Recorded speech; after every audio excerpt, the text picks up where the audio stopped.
nilainya jelek, belum tentu bodoh.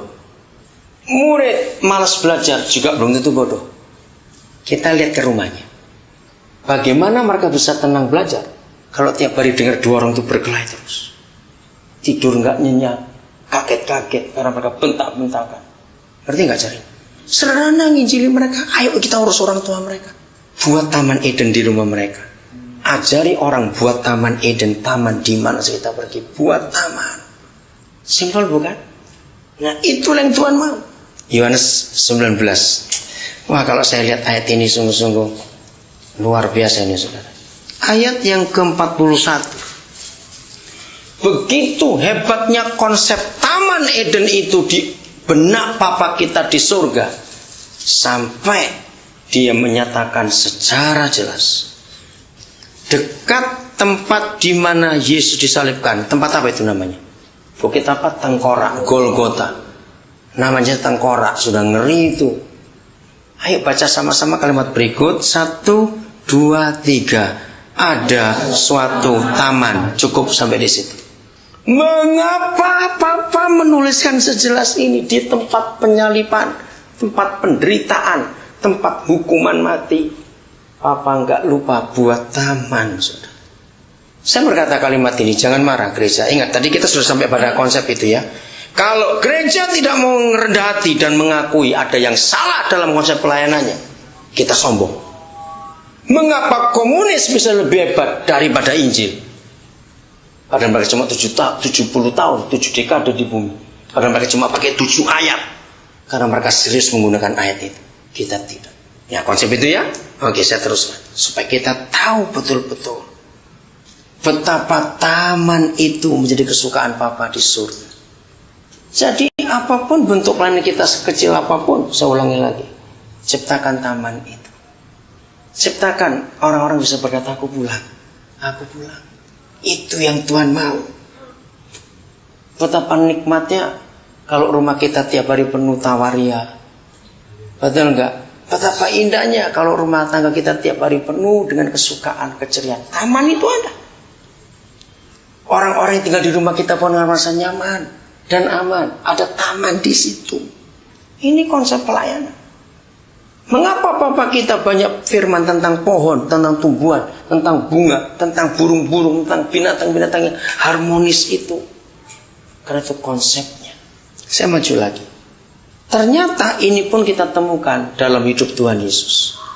Ketika dia mengajar gereja berdoa, satu kata penting. Datanglah kerajaan. Jadilah kehendakmu. Yang betul begini. Supaya bumi jadi seperti surga. Bukan datanglah kerajaanmu, jadilah kehendakmu di bumi seperti surga.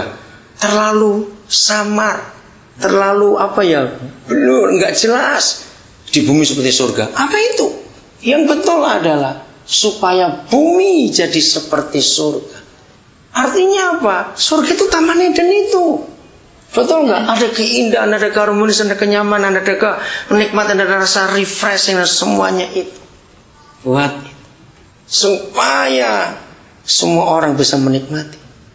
Saya akan buat saudara kaget. Tapi jangan menolak dulu sebelum dipikir. Sudah kira-kira hampir 3 tahun ini saudara. Roh Kudus membawa saya untuk melayani. Dengan meyakinkan semua orang, termasuk orang Kristen. Bahwa Yesus itu bukan orang Kristen. Jawab ya atau tidak? No, yang lain jawab. Kamu harus jawab ya, pasti anak-anak. Pernah gak saudara mikir itu? Yesus itu bukan orang Kristen saudara. Lo jawab ya atau tidak? Bahkan akhir-akhir ini Roh Kudus lebih radikal lagi. Dia menyuruh saya, keluarkan anakku itu dari gereja. Selama Yesus dimiliki gereja, orang luar akan menolak. Coba renungkan kata-kata. Saya beri ilustrasi. Kan tidak mungkin ada garam, gula, minyak goreng, beras itu pakai label. Ini berasnya Kristen, Hindu, Buddha, Islam. Ini garamnya Hindu, Islam. Loh, coba jawab, ada tidak? Nggak ada. Nah, mengapa yang di luar sana nolak Yesus? Karena kita beri label Kristen. Begitu kita tawarkan, oh Kristen. Nah, tidak mau. Kasihan dia. Dan kasihan mereka. Jangan bingung, boleh kaget. Kalau bingung jangan. Percuma bingung. Kalau kaget boleh. Saya juga kaget waktu Roh Kudus pertama ngomong itu. Tapi saya setuju. Ayo kita buktikan. Ini selama bulan puasa ini, saudara. Sudah lebih dari 5 kali. Saya diminta oleh beberapa perusahaan untuk memimpin buka puasa dengan karyawan Islam. Bahkan salah satu, saya lupa tanggal berapa itu, pemilik perusahaan itu orang Hindu. Lalu minta buka puasa karena ada karyawan mereka yang puasa. Saya mimpin. Saya nggak bawa Alkitab. Saya yakinkan mereka bahwa Yesus bukan orang Kristen. Untuk semua orang. Maka itu mereka bisa terima saya. Coba renungkan ini. Betapa salahnya kita selama ini mengkristenkan Yesus. Atau menjadikan Yesus eksklusif hanya milik gereja. Beritahukan kepada pembantu-pembantu kita yang sedang libur pulang bahwa Yesus bukan orang Kristen. Amin atau aman? Amin atau aman? Ayo mikir ini. Saudara, nanti Pak David bisa cerita, masih ada bukunya nggak sejarahnya Konggombak? Ada ya. Saudara, pada tahun berapa? Tahun 30-an, 40-an? 32. Ada orang Tionghoa namanya dipanggil Konggombak, Engkong Gombak dari Jepara. Itu yang perintis pelayanan di seluruh daerah pegunungan Gunung Muria. Kesaksiannya luar biasa. Konggombak ini sederhana hidupnya, tapi Injil nyata dalam pelayanannya. Dan dua bapak itu, ini bapak dengan anak, Pak David pendeta, bapak itu anak. Mereka berusaha pelayanan itu dari Gereja Kristen Muria Indonesia. GKMI Kristen Muria, betul. Satu orang yang mulai dengan penginjilan yang luar biasa. Karena punya hati menyatakan Yesus itu siapa. Apa hasilnya kalau kita tidak membuat Yesus seperti itu? Hasilnya adalah 99% orang Kristen itu jago kandang. Betul nggak? Enak nggak kalau dengar kata jago kandang? Sangat tidak enak.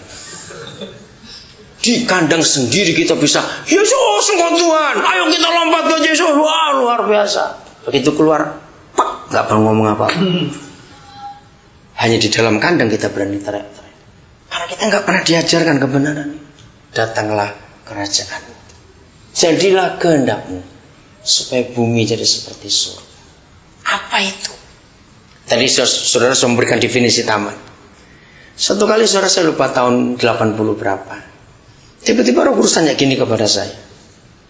Bayangkan Dan ya, 2000 tahun aku minta gereja untuk memindahkan surga ke bumi. Sudah 2000 tahun, nggak selesai-selesai. Saya terus tersenyum. Coba saudara renungkan kalimat ini. Semiskin-miskinnya orang, kalau bilang pindah rumah itu susah atau tidak? Susah mindahin barang itu. Apalagi yang orang kaya, wah lebih susah lagi.